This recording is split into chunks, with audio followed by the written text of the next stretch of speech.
Free پھوکٹ کے چل رہے ہوتے ہیں کھاتے, فری پھوکٹ کے کھاتے ہوں گے, اس میں یہی ہوگا. 7ویں صدی ہجری تک نا علماء کرام کا فتویٰ یہ تھا کہ اذان اور امامت پہ تنخواہ لینا جائز نہیں ہے. فقہ حنفی میں یہی فتویٰ چلتا رہا ہے.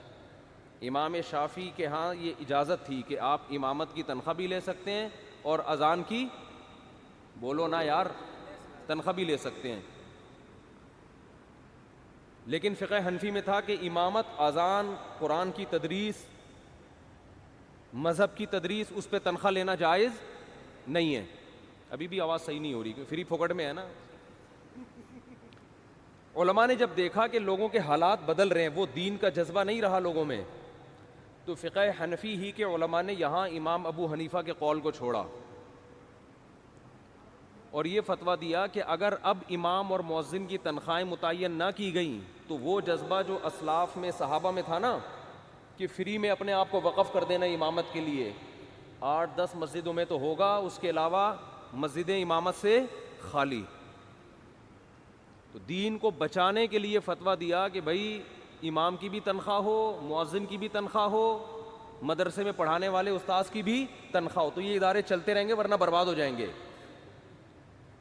اور بھی بڑا اچھا فتویٰ دیا, اس کی وجہ سے الحمدللہ مسجدیں محفوظ, کیونکہ اب امام کی تنخواہ ہے تو وہ پابند ہے. تنخواہ نہ ہوتی تو 2-4 تو پابندی کرتے, اس کے بعد سب کہتے ہیں یار ہمارا پیٹ ہے, ہمارے بیوی بچے ہیں, ہم کے ہدیوں پہ پلیں گے کیا, وہ جا کے کمانا شروع کر دیتے. تو یہ میں کامیابی کا ایک اصول آپ کو بتا رہا ہوں, یہ سمجھیں, یہ کوئی صرف خبریں نہیں دے رہا آپ کو میں. ہمارے یہاں مسئلہ یہ ہے کہ ہم پیسے خرچ کرتے ہوئے جان نکلتی ہے ہماری ہر کام میں نا, فری پھوکٹ میں. وہ دیکھو آواز ہی نہیں آ رہی,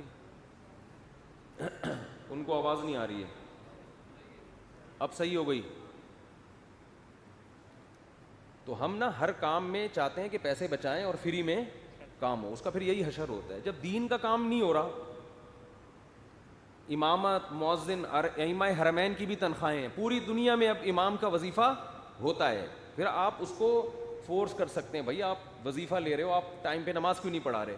مؤذن کو آپ فورس کر سکتے ہو کہ بھائی وظیفہ لے رہے ہو, آپ ٹائم پہ اذان کیوں نہیں دے رہے. اگر وہ وظیفہ نہیں لے گا, اذان نہیں دے رہا, آپ کو بھائی اذان کیوں نہیں دے رہے ہو, کہے میں کیا تمہارا کھاتا ہوں جو مجھ سے پوچھ رہے ہو.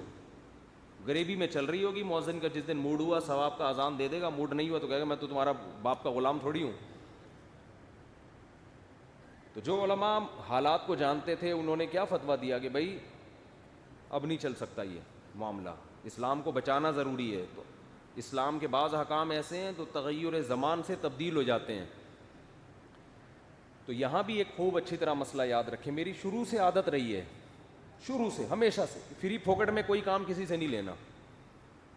جو خود سے کر رہا ہے تو ٹھیک ہے, نہیں تو جب ہم رکھیں گے تو پیسے دے کے رکھیں گے, ورنہ نہیں, یا ورنہ پھر رکھو ہی نہیں, پھر ایسے ہی چلو. تو ہمارے جتنے ادارے ہیں, چاہے وہ مسجدیں ہوں, چاہے وہ مدرسے ہوں, چاہے وہ اسکول ہوں, یہ لوگ